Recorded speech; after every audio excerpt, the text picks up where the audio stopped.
अस्सलामुअलैकुम दोस्तों, कैसे हैं? उम्मीद है सब खैरियत से होंगे। तो चैप्टर नंबर 8 के आखिरी सेक्शन यानी स्ट्रक्चर रिस्पांस क्वेश्चन को सॉल्व करते हुए हाजिर हैं हम। ठीक है, तो देखते हैं क्या है। A car is travelling on the highway, it's distance in time is recorded at different interval of time.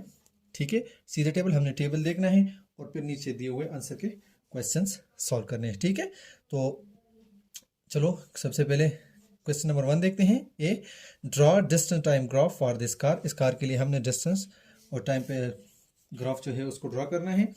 तो ये हमारे पास ये साइड जो है ये डिस्टेंस को शो करता है।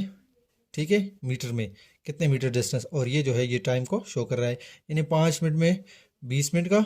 ठीक है, 5 मिनट में 20 मीटर का डिस्टेंस, 10 मिनट में 40 मीटर का, 15 मिनट में 60 मीटर का, 20 मिनट में 80 मीटर का और 25 मीटर यानी 1 मिनट में 4 मीटर का डिस्टेंस ट्रेवल करता है।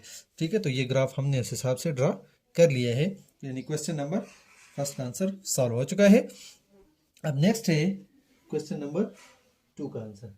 ठीक है, तो बी है, tell whether it has uniform speed, increasing decreasing speed, give reason of your selection. कह रहे हैं कि ये जो स्पीड है ये यूनिफॉर्म है, इंक्रीज हो रहा है या डिक्रीज हो रहा है, व्हाटसोएवर जो भी है, आपने पहले तो ये बताना है और फिर रीजन भी देना है ये क्यों ऐसा है। ठीक है, तो उसको मैंने सॉल्व किया हुआ है, क्योंकि ये एक ही इंटरवल यानी हर 5 मिनट के बाद ये 4 मीटर का फासला तय कर रहा है, तो ये एक यूनिफॉर्म स्पीड के साथ जा रहा है। अगर ऐसा होता एक 5 मिनट में ये 4 किलोमीटर का सफर तय करता और अगले 5 मिनट में ये 6 मीटर का सफर तय करता, तो फिर इस केस में क्या होता है, ये इंक्रीजिंग स्पीड होती।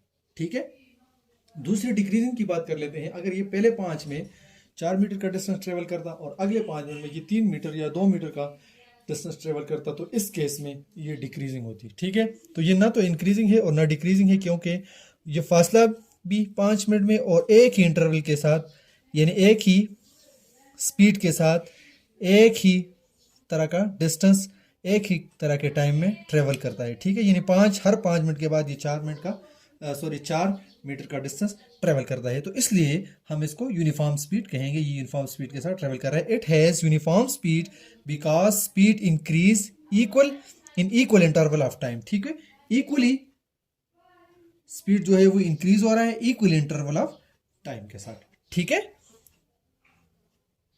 सी है, हमने क्या करना है, स्पीड टाइम ग्राफ, यानी एक तरफ स्पीड और दूसरी तरफ टाइम लिखना है।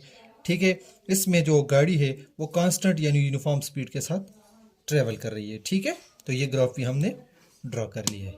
ठीक है, ये सी का आंसर है। स्ट्रक्चर रिस्पांस क्वेश्चन नंबर 2 है, a body is standing on the skateboard in skating field and throw the ball as shown. ठीक है, वो बॉल को थ्रो कर रहे हैं, तो अब क्वेश्चन है उसके आंसर देने हैं। If there is no friction will the man move. Yes, man will move. There is no friction but the man will move, क्योंकि जब मैन बॉल को आगे की तरफ फेंकता है तो बॉल जो है वो उसको बैकवर्ड डायरेक्शन में उस पर फोर्स लगाते हैं, जिसकी वजह से मैन जो है वो मूव करता है in the backward direction. If boy move then in which direction he will move, in the direction of the ball और opposite to it. Support your answer with. कह रहे हैं कि अगर जो बॉय है वो मूव करता है तो वो बॉल के डायरेक्शन में यानी बॉल की तरफ मूव करेगा या बॉल के अपोजिट डायरेक्शन में मूव करेगा। आपने सपोर्ट भी करना है अपने आंसर को। ठीक है, तो जो बच्चा है वो बिल्कुल मूव करेगा लेकिन वो उसके अपोजिट डायरेक्शन में, क्योंकि वो बॉल पे एक फोर्स लगाता है। यहाँ पे एक्शन और रिएक्शन वाला लॉ जो है वो फिट होता है। वो बॉल पे को थ्रो करता है तो इन रिटर्न बॉल जो है वो उस पर इक्वली अपोजिट फोर्स लगाता है इन backward direction.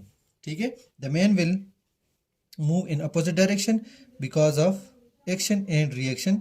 In this case ball will exert force in backward direction. Ball जो है वो बैकवर्ड डायरेक्शन में फोर्स को एक्सर्ट करेगा। ठीक है, बी भी सॉल्व हो गया। सी रहता है। ठीक है, सी है, give an example that match with the situation of the question. इसी क्वेश्चन के साथ रिलेट करता है। तो आइस जब हो जाती है तो उसके ऊपर जो हाइकिंग करते हैं, ठीक है, स्केटबोर्ड के जरिए, तो ये उसी तरह की ही है। ये क्वेश्चन भी बिल्कुल उसी तरह की है।